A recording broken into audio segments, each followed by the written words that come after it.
The morning started quietly in Helen's small home on the edge of Portland. The kind of quiet that feels too still, like the world is holding its breath. She stood by the kitchen window, watching thin layers of fog drift through the garden she used to tend so carefully. The flowers had wilted a little since last spring, but she didn't have the same energy anymore. She was 60, living alone, retired from her teaching job. And though she told everyone she enjoyed the peace, deep down she knew it wasn't peace. It was emptiness. Her son Daniel had grown up here. Every corner of the house reminded her of him. The small pencil marks on the wall tracking his height. The faint scratch on the table from when he carved his initials. The photo of him in a baseball uniform, grinning like the world was his. Those memories kept her company now, even though they often came with a sting of loneliness. That morning, however, felt different. Daniel had called the night before. He said, "Mom, I'll come by tomorrow. There's something I've been meaning to tell you." His voice sounded calm, maybe too calm. She hadn't seen him in months, only spoke on video calls where everything felt distant and polite. The thought of him visiting filled her with both excitement and unease. Something in his tone had lingered in her mind all night. She got up early, made coffee, and prepared breakfast the way she used to when he was a teenager. Blueberry pancakes, scrambled eggs, and a little bowl of strawberries. The smell filled the house and brought back a flood of memories. Daniel running down the stairs late for school, laughing with a mouthful of pancakes, asking for just one more. Those were the moments Helen lived for. The small, simple ones. When the clock struck 9, she heard the sound of a car pulling into the driveway. Her heart jumped. She quickly wiped her hands on a towel and looked in the mirror by the hallway. Her silver hair was neatly tied back, and she wore the soft blue cardigan Daniel had gifted her last Christmas. "You look fine," she told herself, though her reflection looked more nervous than confident. The doorbell rang once, that familiar, gentle tone, and when she opened the door, there he was. Daniel stood taller than she remembered, dressed in a gray jacket and jeans, holding a small paper bag in one hand. He looked like a man who carried the weight of the world but hid it behind a polite smile. "Hey, Mom," he said warmly. Helen smiled, though her throat tightened. "Daniel," she breathed, reaching to hug him. He smelled faintly of coffee and autumn air, familiar and comforting. "You look good," she said. "So do you," he replied, though she noticed the pause before he said it.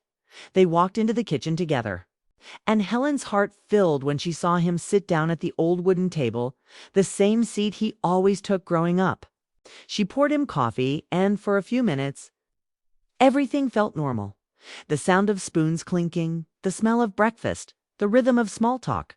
"So, how's work?" she asked, trying to sound casual. "It's fine," he said. "Busy, as always." "And how's that girl you were seeing? Claire, right?" He smiled faintly, looking down. "We're not together anymore. It didn't work out." Helen's heart softened. She wanted to ask what happened, but she didn't. Daniel had always been private. "Instead," she said gently, "you'll find someone who fits you better. You always do." He nodded, but didn't respond. There was something in his silence, not sadness exactly, but something heavier. Helen felt it settle in the room like invisible fog. She took a sip of tea, waiting for him to say more. But he didn't. After a while, he leaned back in his chair and looked around the room. "It feels smaller," he said. She chuckled lightly. "That's what happens when you grow up. Everything looks different." "Maybe," he said softly, eyes distant. "Or maybe I just notice things now that I didn't before." Helen tilted her head. "What do you mean?" He hesitated, then met her eyes. "I mean, how much you did for me, Mom. I don't think I ever really understood that before." Her chest warmed at his words. "You don't have to say that, honey. That's what mothers do." He nodded, but his gaze stayed fixed on her face, like he was trying to memorize it. There was something unsettling in that look, tender but burdened. It made her heart race for reasons she didn't understand. She broke the silence with a small laugh. "You said on the phone there was something you wanted to tell me. Should I be worried?" Daniel exhaled slowly. "No, not worried," he said. "Just, It's something I've been thinking about for a while. I didn't know how to bring it up." The tone of his voice made her heartbeat quicken. She leaned forward. "You can tell me anything, Daniel. You know that." He looked at her again, and this time his eyes seemed to reach right into her soul deep. Searching, filled with emotion she couldn't name. For a few seconds, neither of them spoke. The air between them felt heavy, charged with something powerful and unspoken. Then, before he could say anything, the wind blew through the half-open window, knocking over a small photo frame on the counter. It was an old picture of the two of them, Daniel, as a little boy with missing teeth, hugging her tightly. Helen picked it up, smiling faintly. "You always held on to me like I was your whole world back then," she said softly. Neil looked at the picture too.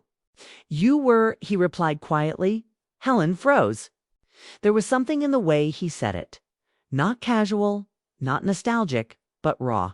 The kind of truth that comes from deep inside. She looked back at him, her throat tight. "Daniel." He smiled slightly, shaking his head as if to lighten the moment. "Sorry, I didn't mean to get so serious." "It's okay," she said, her voice barely above a whisper. For a while they sat in silence again. Both lost in thoughts, neither dared to speak aloud. Then Daniel stood. "Let's go outside," he said. "It feels too heavy in here." Helen followed him out to the porch, clutching her mug. The air was cool, the kind that hinted at the first days of fall. The porch swing creaked as they sat down side by side. The garden stretched before them, quiet and still. He looked out toward the trees and said, "You know, I used to sit here with you after school. You'd ask me about my day, and I'd always make up stories because I didn't want you to worry about the truth." Helen smiled faintly. "You always were a storyteller." "Maybe," he said. "But back then, I didn't want you to see how much I missed Dad. I didn't want you to think you'd failed me." Her chest tightened. "Oh, Daniel, I never thought you blamed me." "I didn't," he said quickly. "Not once. But I blamed myself for him leaving, for you being alone, for everything that went wrong." Tears pricked her eyes, but she blinked them away. "None of that was your fault. You were just a boy." He turned to her, his face soft but full of emotion. "Still, I saw how strong you were. You never complained, never gave up. You were always there, holding everything together, I guess. I've never told you how much that meant to me." Helen swallowed hard, her throat aching. "You don't have to. I know." "No," he said, shaking his head. "You don't. Because I didn't come here just to visit Mom.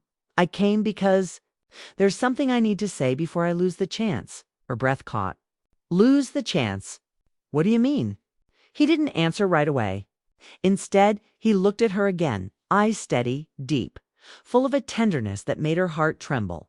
"Mom," he said quietly, "you've always been my reason to do better, to keep going. And I've realized I can't keep living my life without saying what I really feel." Helen froze. The air around them seemed to still.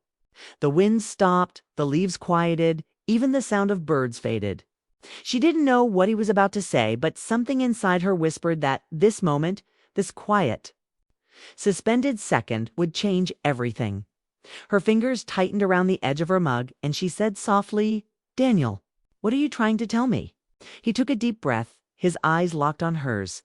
"That you mean more to me than you'll ever know," he said slowly. And before she could ask what he meant, before she could even think, his eyes glistened, and she realized that whatever came next would alter both their hearts forever. The air between Helen and Daniel hung heavy after those words. She could feel her heart pounding, her thoughts spinning too fast to hold. "You mean more to me than you'll ever know." Those words echoed in her mind like a melody that wouldn't fade. She stared at him for a long moment, searching his face for clues, but all she saw was sincerity and something deeper. Something she couldn't quite name. Daniel looked like a man carrying emotions too big for words, too fragile to be spoken aloud. Helen swallowed hard. "Daniel," she said softly, "what do you mean by that?" He looked away for a second, his eyes fixed on the trees swaying in the distance. "It's hard to explain," he began. "I've spent so much of my life trying to be what people expect. The good son, the responsible man. But somewhere along the way, I started to forget who I was inside. He paused, voice low. And I realized that the only place I've ever truly felt at peace is here. With you. Helen's breath caught in her chest. Daniel, he interrupted gently. You don't have to say anything. I just need you to understand. My life feels different now. My priorities, my feelings. Everything has shifted. She could feel the warmth of the sun fading as clouds rolled across the sky. It was as though nature itself was holding its breath. You sound like something's wrong, she said. Are you in trouble? Daniel let out a small, humorless laugh. Not trouble exactly. Just clarity. Clarity. He turned toward her, his expression open, vulnerable. After Claire left, I started thinking about what really matters. Who really matters? I've been living in a world full of noise, people telling me to move faster, earn more, settle down, do what's expected. But when I thought about happiness, real happiness, it always came back to one person. Helen's hands trembled slightly. Daniel. He looked at her with eyes that carried both pain and love. You, he said quietly, it always came back to you. The words sank deep into her heart, heavy and confusing. She didn't know what to say. She loved her son more than anything, but this sounded different. Not wrong, but deeper, emotional in a way that defied simple labels. Daniel. I think you're tired, she said finally, trying to keep her voice steady. You've been through a breakup and you're probably feeling lost. Sometimes when life falls apart, we cling to what feels safe. That's normal. He shook his head. It's not about safety, Mom. It's about truth. I've spent years chasing things that never filled me. And every time I felt lost, I thought about coming home to you, to this house, to the way you always made me feel seen. Helen's eyes filled with tears. You've always been seen, Daniel. You're my son. I've never stopped seeing you. He smiled faintly. I know. That's what makes it so hard to say what I'm feeling. She tried to hold his gaze, but her heart was racing. She couldn't let her mind drift to places it shouldn't, Daniel, she whispered. Maybe you should tell me what's really going on.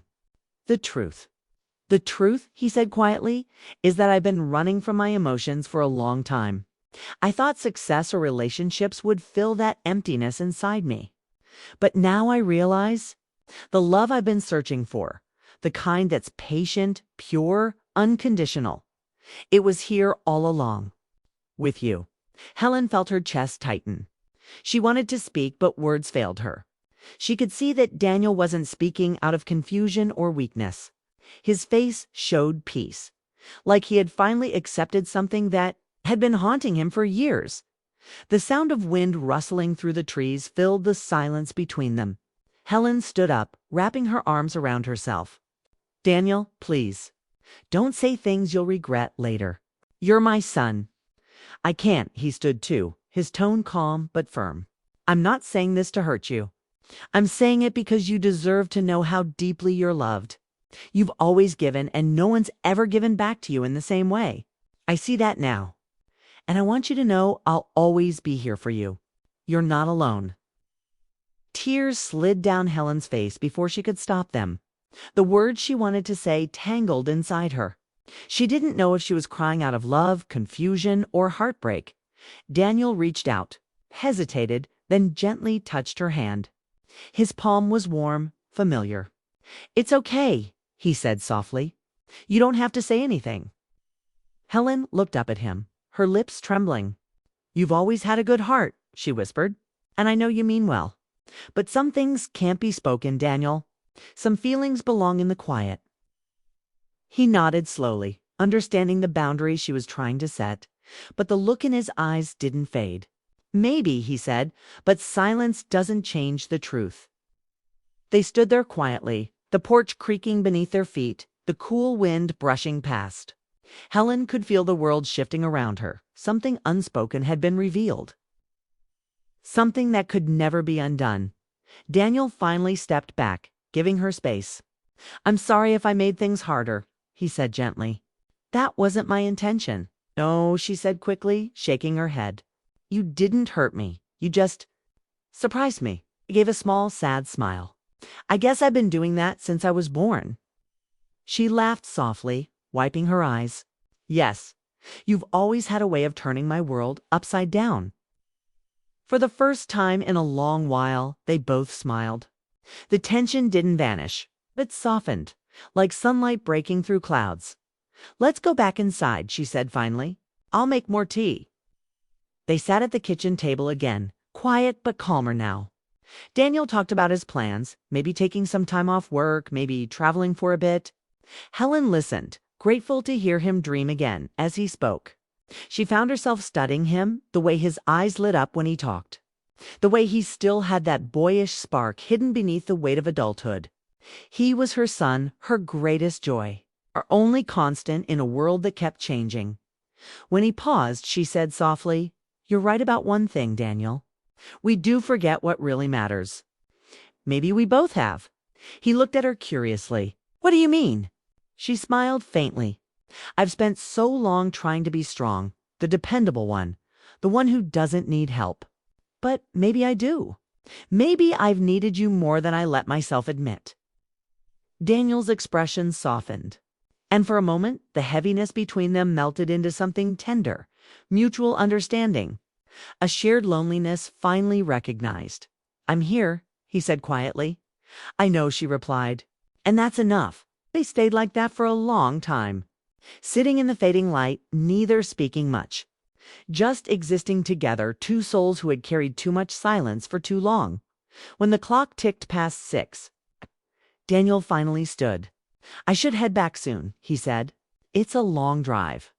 Helen nodded, though her chest ached at the thought of him leaving. You can stay the night if you want, he smiled gently. Maybe next time. She followed him to the door. The evening air had cooled and a soft glow filled the horizon. He turned to her one last time, his expression thoughtful. Mom, he said quietly, promise me something. What? Don't hide how you feel anymore. About anything. Life's too short for that. She nodded slowly. I'll try. He smiled, and for a moment everything felt still again, like time had paused between them. Then he stepped forward, wrapped his arms around her, and held her tight. Helen closed her eyes, letting the moment sink in. The embrace said everything their words couldn't: love, forgiveness, and an unspoken promise to never drift too far apart again. When he finally let go and walked toward his car, she stood in the doorway watching him.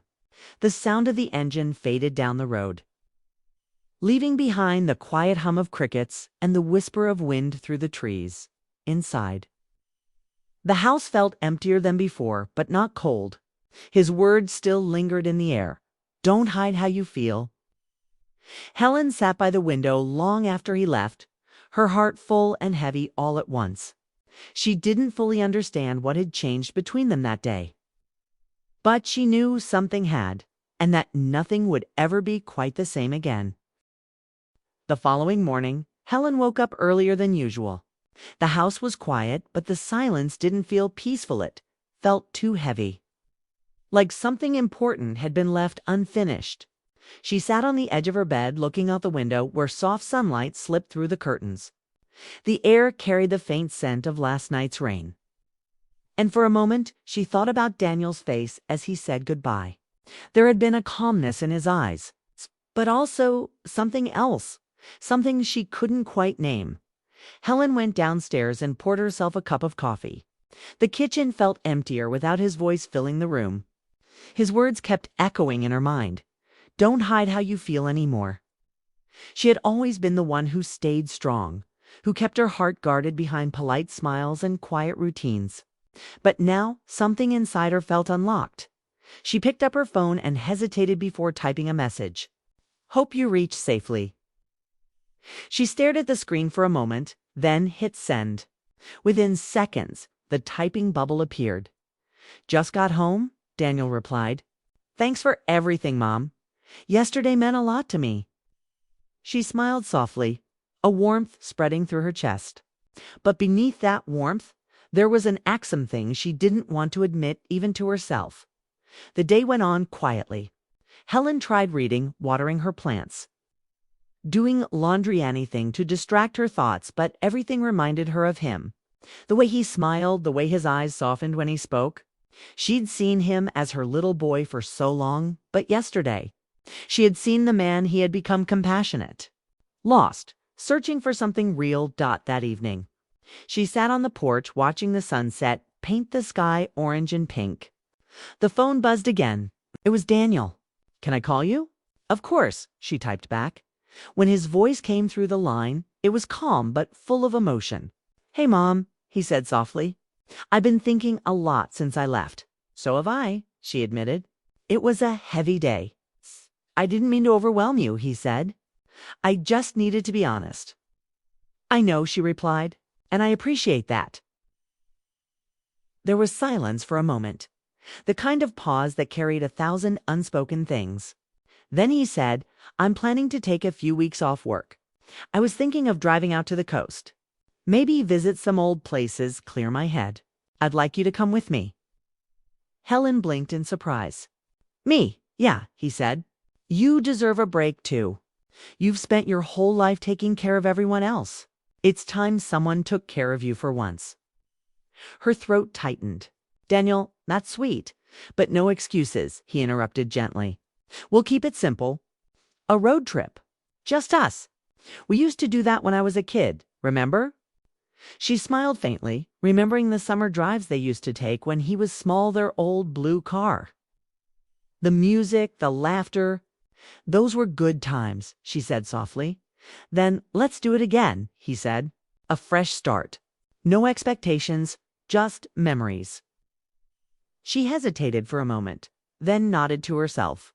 "All right, let's do it." A week later, Helen packed her small suitcase and waited outside as Daniel pulled up in his car. He smiled as he stepped out, and the moment she saw him, all her doubts faded. He looked lighter, calmer, like he had found a piece of himself again. The drive began quietly, both of them lost in thought as the countryside rolled past. Music played softly from the radio, old songs that made Helen's heart swell with nostalgia. Every few miles, Daniel would glance at her with a small smile, and she would smile back, silently grateful for the peace between them as they drove along the coast. They stopped at a small diner for lunch. It was the kind of place that smelled of coffee and sea salt, with faded photographs on the walls.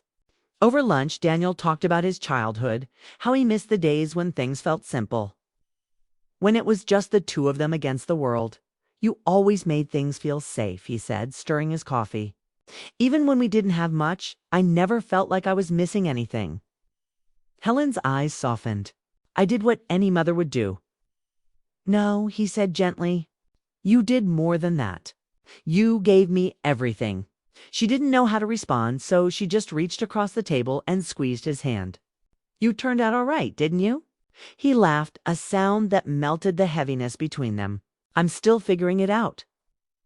They spent the next few days driving along the ocean, visiting quiet beaches, small motels, and places that time seemed to have forgotten.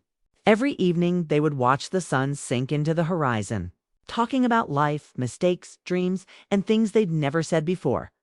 One night, as they sat on a small bench overlooking the sea, Daniel spoke again. "You know, I think that's why I came home. To remember what real love feels like." Helen turned to him. "Real love." He nodded slowly. "The kind that doesn't expect anything. The kind that forgives. That stays." Her chest ached with emotion. "You'll find that one day, Daniel. You're still young." He looked at her with a quiet intensity. "Maybe I already did."